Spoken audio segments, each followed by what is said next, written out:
Hi and welcome to BizToday with me, Nazreen Ibrahim. BizToday is a weekly business show that focuses on successful entrepreneurs as well as investigating latest business trends and other ideas so that we can take learnings away from them. The lineup for this week's show, we've got successful entrepreneur Kyle Frazier in studio talking about his entrepreneurial journey. And then we speak with Jonathan Darker on VC. And what's VC? Venture capital. This month of July is all about funding. So this is our kickoff conversation, but we'll be focusing on funding a lot more in the coming month. Inside Colombo Coffee Roastery lies Factory Cafe, a barista training center and one of South Africa's only coffee destinations that doubles as an entertainment space, music venue, and art gallery. Situated in the heart of Durban at 369 Magwaza Mapalala Street, Factory offers fresh roasted artisan coffee, exclusive teas, and light meals for breakfast and lunch. You can experience a world of coffee at the award-winning Factory Cafe.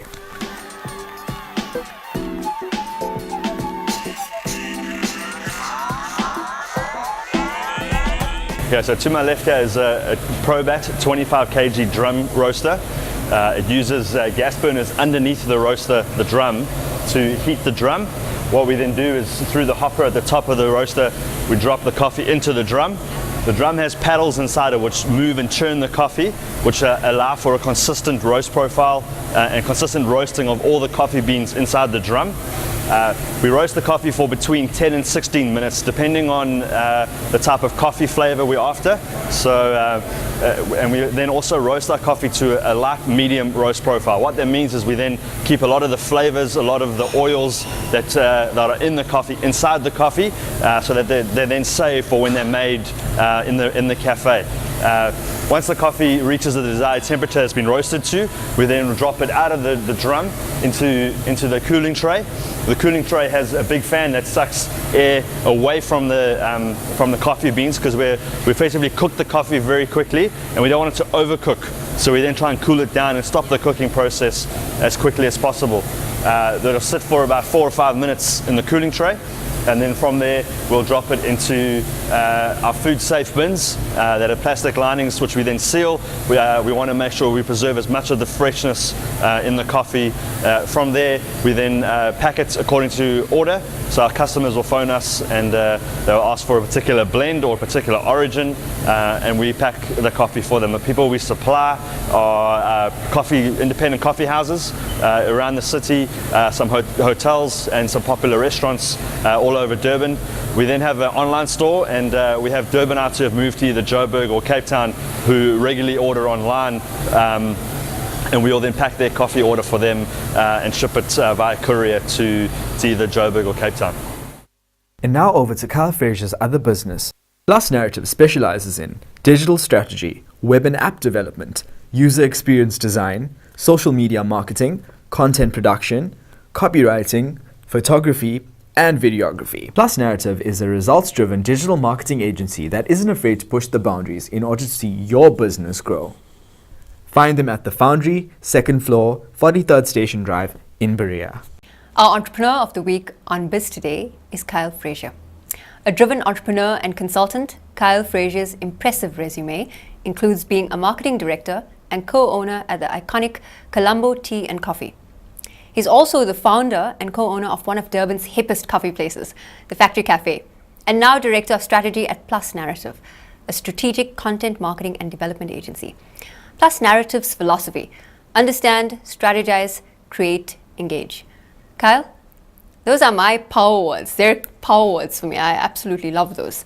Welcome to BizToday as our entrepreneur of the week. Thank you so much, Nazreen. It's good to be here. It's wonderful to have you in studio. I was thinking about the kind of entrepreneurs we wanted to get into the studio, and you were one of the first people that came to mind, because I think we need shining examples of young entrepreneurs breaking the stereotype that you don't necessarily have to have a 9-to-5 and have that sort of cultural conditioning of the mind.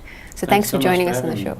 Brilliant. So let's kick it off. Let's just start to understand the mind of an entrepreneur and just think about what started your entrepreneurial journey. So I'd say I didn't ever really intend on being an entrepreneur. I didn't wake up one day and say, okay, this is what I do.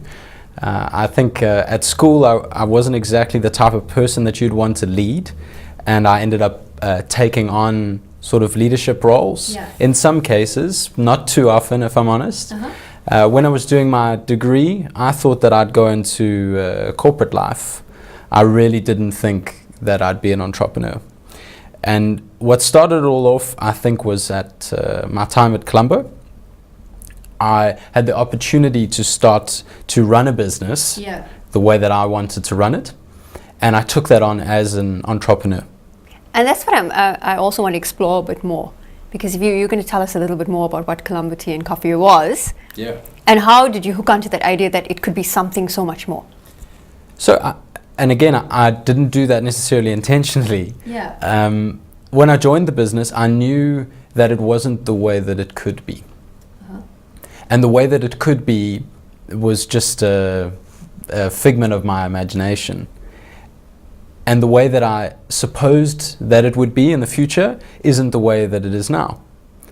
When I came to the company, what I tried to do was bring a different type of energy. Yeah.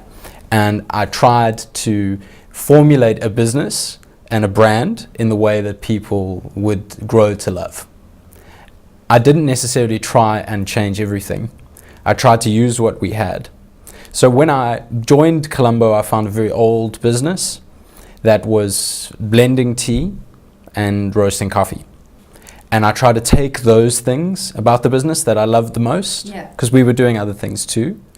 And I tried to frame those things in a way that was about expertise.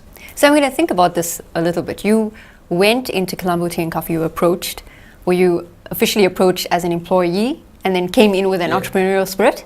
Yeah, that's exactly it. So I came in as an employee. I was employed as a marketing manager of the brand. And the first thing that an employee of Colombo asked me at the time was, what are you going to market? Wow. And I think my answer was, I'm honestly not sure. So just to give our viewers an understanding of Colombo Tea and Coffee's, how would we say, their circumstances at the time, or the type of business that they were, enough for you to say you're going to throw in such controversial strategy, for want of a better word. What was it like at that time that really threw them out of their seats? So it was a gradual ramp up. Yeah. It didn't just happen overnight. It wasn't something that I thought of one day and then implemented. I had to really get to know the business. And I had to get people to trust me too. That's important, the trust bit. And not just internally, but externally. I had to get old relationships with customers handed over to me as a young gun, as somebody that they didn't necessarily trust. And I had to earn that trust. That was a bit of a challenge you found. Oh yeah. Yeah. And that was one of the challenges. I think there were many. And that was the thing that attracted me the most. And I think the reason I know now that I'm an entrepreneur is how attracted I was to the challenge of not just turning around a business, but making it my own. It was very important to me. Yeah. I took ownership of it in my mind long before I got ownership on paper. And that's so important, because I think the real struggle happens within yourself. And so you change your mindset in order to exact or manifest that which you are thinking about, which is so critical, I think, for entrepreneurs or entrepreneurs to be, is that if you don't have that particular mindset, then the next step is very, very difficult. I agree. So we need mindset, but there's also a great debate about qualification. Do you have any formal qualifications? I have a degree, if that classifies as a formal qualification. Of course, anything that you've graduated in should qualify. So I graduated, I got a BCom in marketing and in business management. And I think it added quite a lot of value to me as an individual. I think it mostly added value to me because of my lecturers. And I've told this story quite a few times of how my lecturers were the main driving force behind my degree, not necessarily the piece of paper that you get in the end. I made friends with my lecturers, and I got a lot of mentorship from them. And that was the most important part. And I think, we're going to explore mentorship a bit later in the interview, but what I want to ask you though is, and this is a debate that's raging, especially in our new world of San Francisco or Silicon Valley overnight millionaires, high school dropouts or university dropouts. Yeah. But do you think that it's particularly important to have a formal qualification, and is this going to aid you as an entrepreneur or not? What do you think? I think it really depends on what you do with it. Yeah. It's not about how you learn things, because now we know that the internet's provided us with a learning capacity that we've never had before. So I don't think it's about what you're learning necessarily, or how you're learning it, because I think each person kind of has their own style of how they want to learn. And I've talked about this a lot too. Yes. But what I believe is that if you can learn anything that you need to learn, in any way that you need to learn it, then you need to choose the right path for you. The difficulty is that you don't always get to experience that before you actually undergo it, if that makes sense. Yes, of course. So I learned during my degree that was pretty good for me. I did well, and I took to it pretty well. I wasn't always at lectures, and I wasn't a dropout. There was a good mix of the two for me. But this is good. If you weren't always at lectures, it means you were learning real life, right? And I think that was the most important part. So let's say this. In my degree, I learned a few things. Most of it was real life scenarios that were emulated. So it wasn't always exactly, simulated. It wasn't always exactly real life, but it wasn't always exactly theory. I was lucky enough to be in a relatively small class, not very small, not very big, where I got to engage with my lecturers. That was the best value. Was that the same amount of value that I received in the real business world? I don't think so. I think if I had the opportunity to start, I don't know how many people would have trusted me without any form of learnership. It's one of the challenges we face, right? If I had the opportunity to start working and learning at the same time, I would take it. I took it then. So when I first started my degree, I was working. And I learned so much more than anyone else in the class who wasn't working. In my opinion, I learned the things that I wanted to learn. You were applying your mind in the real world, which, that constant debate about universities versus techs and having that practical application of the knowledge. But, we're talking a lot about your sort of entrepreneurial career path. You were the co-marketing director and one of now the co-owners at Colombo Tea and Coffee. Yes. But then you went on to found the Factory Cafe, which is such a cool joint in Durban. And if the viewers know this, and if you're ever in Durban, please visit the Factory Cafe. It's just one of those places that you can sit and work. I see whenever I've come in, there's people always hooked up to their laptops. It's a very nice space for people to also explore their entrepreneurial streak. So what happened? How did this come about? Well, one of the main reasons I loved Colombo was the building that I found them in, that I was invited to. And this old building was built in I think it was in the 40s originally, and it was built by the family that ran Colombo. And it's just this really big open space. You've been there, so you know. And I wanted to live there.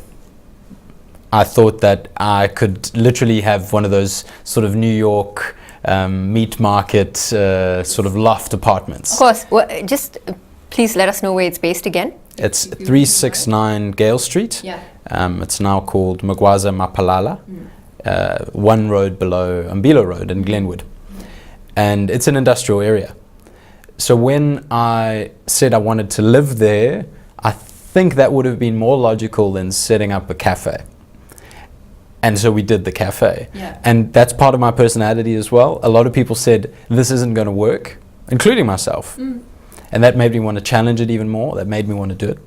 The more people said, I don't think this is going to work, the more that fueled my passion and enthusiasm for it. And when we eventually launched, we were really well supported. We have been for 4 years now. So it's not a new business by that sort of category. For a cafe. It's been around for a while. And it's done well. We started as a barista training center, so it's very much linked to Colombo. A lot of people don't know that actually, that you started as a barista training center. But now it's a wonderful cafe that a lot of families and friends and working or studying groups come in. And it's open to the public. And when we opened it to the public, when we said we'd let anybody through the doors, we'd make anybody a cup of coffee, I think that was a moment of realization for me that it could actually be a cafe. What I like about your story also is that it's a natural progression of having invested yourself in a particular industry. And I think it's important also for viewers who are listening to the story and trying to understand where is it that we can take our dreams or whatever industry that we've transplanted ourselves into. There's possibly something that sparks us to be able to move forward. Now, in looking at that, I know in the conversations I've had with you prior, I know that digital has played a massive role in helping you to catapult your businesses to the next level. Yes. So, Plus Narrative is your new baby. I don't know how old the baby is, but you're the strategic director at Plus Narrative. So is this, it seems a natural progression, but is it a direct offshoot from your learnings with having set up Colombo Tea and Coffee and Factory Cafe? I wouldn't define it as a complete offshoot, but I do think that it was a part of that natural progression that you're talking about. A Plus Narrative for me was my opportunity to take things that I had learnt, some of it being at Colombo, some of it being through consultancy from people who came to me and said, wow, this brand is incredible, you need to do this for me. And so I did some of that consultancy along the way. And I was fortunate enough to be in a position that I could offer my skills. And what I found is I needed an outlet for it. And it started small. And it grew really quickly. And it became a passion project. And I think that was the most important part about it. The fact that I really cared about it. And the fact that Plus Narrative became the opportunity to show other people how content could be done and driven, and how I could work with other brands. I think that really energized me. So I'm just going to explore Plus Narrative a little bit. Sure. But it's about content and social media strategy and creation. And I think content is your magic word there, because it's like television or any kind of broadcast medium where content is the core of everything, and the production of that and the aggregation or the selection of it is a massive task. So I think it's interesting how you've moved from people, if they're going to say this in the very basic form, is that you moved from coffee to content. Is that how is that for you? Yeah, so you could say that coffee connects people, and content in this case now connects people too.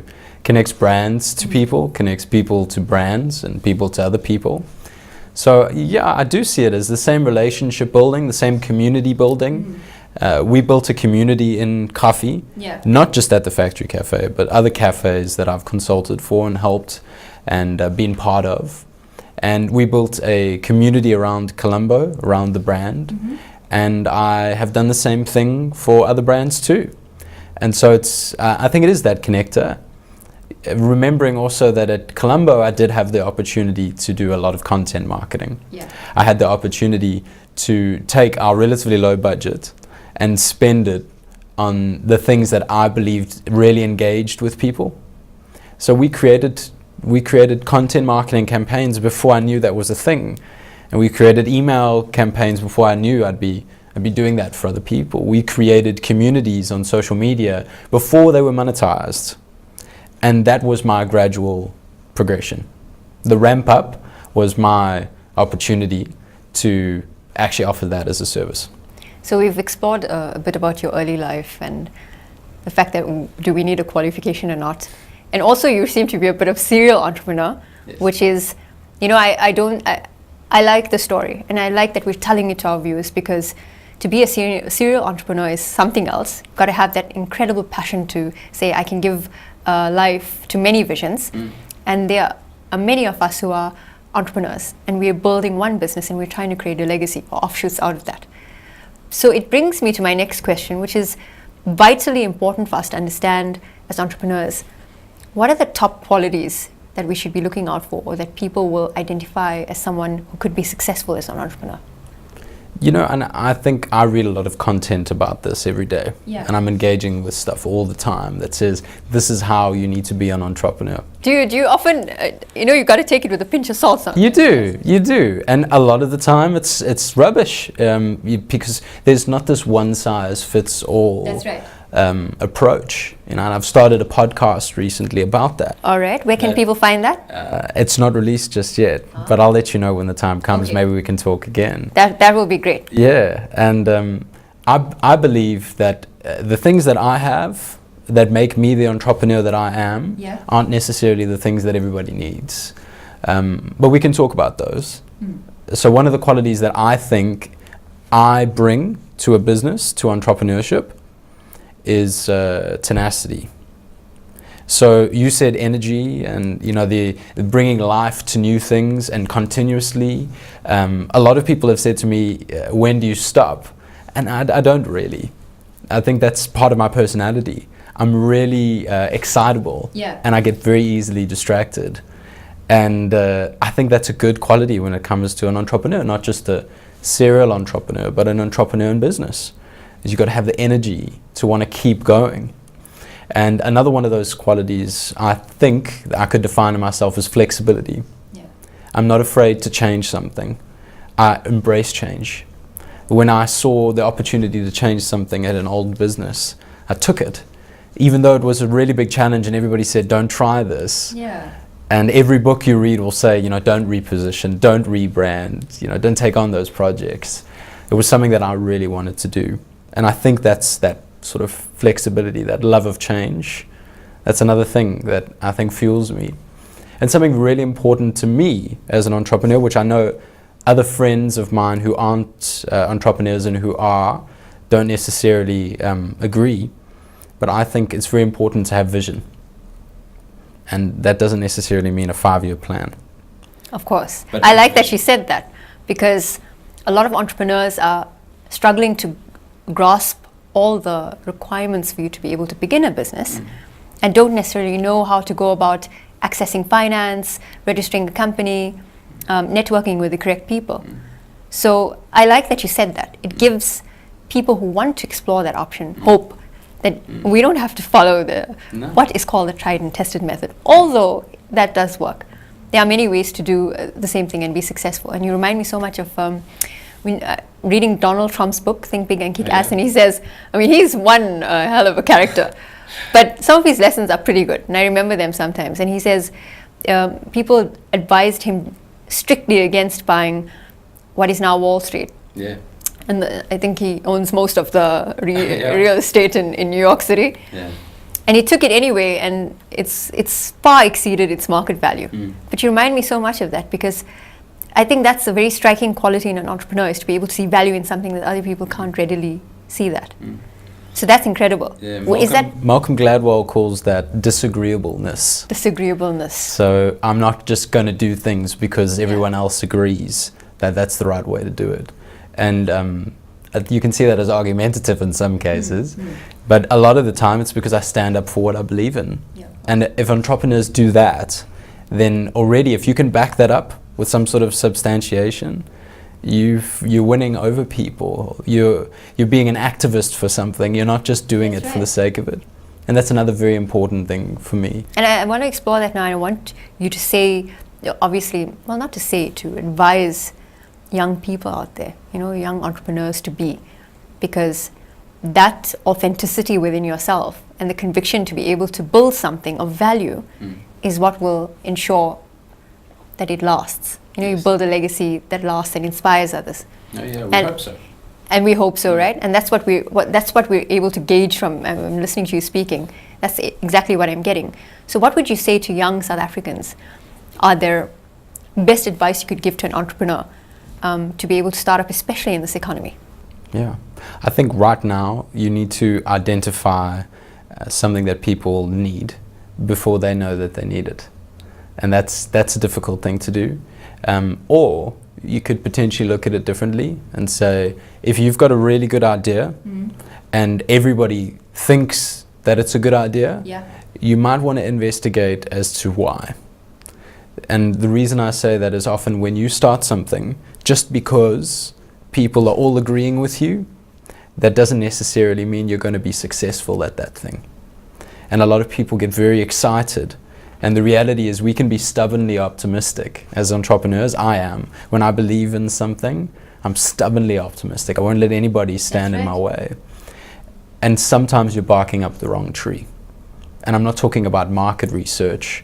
I'm talking about actually asking yourself, how are people going to experience this? Feeling empathy for people and realizing that you can actually create something that can also do and have a greater impact. And I think that's the place to start. In this country right now, if you can create impact, you talk about social entrepreneurship, I think it's more than that. It's creating sustainable impact. Doing something with the business that you want to create that people can really get behind. So if you've got a good idea that everybody thinks is a great idea, you've got to ask yourself, what does it do for mankind? What does it do for people? Is it going to really impact lives? Because if it is, get behind it. And we're trying to get, in my field now, as an agency, we're trying to get our customers to think like that. We're trying to get the brands that we work with to think like that. And it can be challenging. But if young entrepreneurs can do that now, create an impact, I believe people will get behind them. And that's one of the most, I think, significant things I've heard recently, especially that bit of advice, is that to create an impact. And I keep bringing it back to the fact that we live in such an amazing, diverse country of cultures and languages and people and types.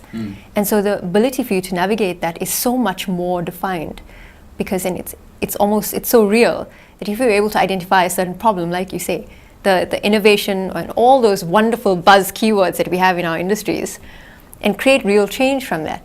You remind me so much of Maria Ramos, the chief of, I think it is ABSA for Africa. And she wrote a very nice piece talking about innovation in Africa, talking about how a 13-year-old in Kenya used the tools around him, very basic tools, didn't have to buy them, to be able to light up the kraal around his home so that he could keep the family cattle safe at night. And you've hit an incredibly interesting point there, which I think links very nicely to another topic that we talked about a little bit earlier, which is mentorship. So we can create an impact in the country, but then we need people who can guide that impact. So how important are mentors to you, and has it been a significant part of your career? It's been a very big part of my career. Up until this point, I believe that you're a formula of all of these different interactions that you've had in your life. And I can't attribute them all to myself. A lot of the people that I've encountered, I've asked, will you be a mentor to me? Really naively. And sometimes it's worked brilliantly, and sometimes other people are less responsive. Just for clarity, when you approach a mentor, do you have to pay them or not? Not always. In my life, if I've had to pay them, there's no chance they're actually a mentor. That's a consultant. Of course. A mentor is somebody who invests in you because they care about you and because they believe in you. And even if they don't believe in what you're doing, they believe in what you could be. And so I've always tried to, and you have to convince people, you have to win over their trust. But I've worked pretty hard to have the right mentors around me, because I really believe you need that positive influence in life.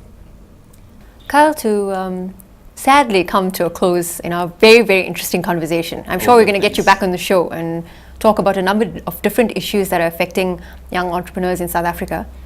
But this is just a question that came to me, and I wanted to explore it with you because it's very pertinent, especially in the environment we live in. But at the Stanford Women in Business Conference, the Snapchat CEO, Evan Spiegel, I'm sure I said his surname correctly. If he hears this interview, he might not be very happy. Evan Spiegel said that he's one of the young, San Francisco, Silicon Valley mega successes, early 20s, has more wealth than he can dream what to do with it. And he said that he's a white, educated young male, and this is the reason for his success. And he just got lucky. How fair is that statement, especially in an environment like ours? And what would you say to that? I don't often see myself through that filter. And I think maybe it's more obvious to other people. But for me, it's not something that I think about very often. And that's honest. At the same time, you must know that your culture, and I think more importantly than anything else, then your tone of skin, will influence the people that you connect with, and that take you somewhere in life. I've been given a lot of things, and hearing that makes me question, maybe that is just privilege, maybe it is just my own abilities, but I don't think I will ever truly know, sort of past tense. Right now in life as an entrepreneur, if you don't have the fighting spirit to do it whatever race you are, to do the things that you believe in, then you shouldn't be an entrepreneur. So for me personally, I don't see it through that filter that he sees it through. I don't necessarily believe that it's only privilege.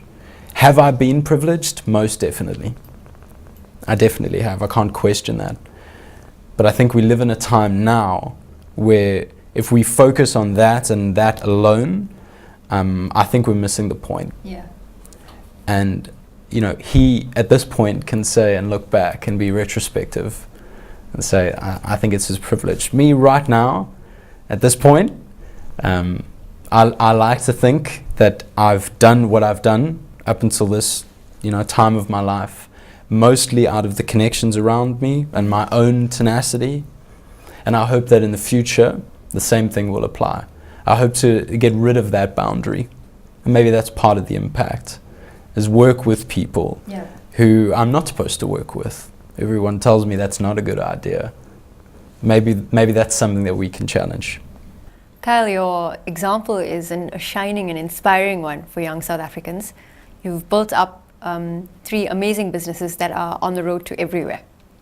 And of course, it's digital that's powered it. And we're going to explore this hopefully in many more shows to come, because digital is the underlying driving force behind many, many industries. It was such a pleasure to have you in the studio, and please come and join us again. Thank you so much, Nazreen. I've really enjoyed it. It was wonderful to have you in the studio. That was Kyle Frazier, co-owner, we'd say, and marketing director at Colombo Tea and Coffee, the co-owner, or rather founder, at Factory Cafe, and strategic director at Plus Narrative.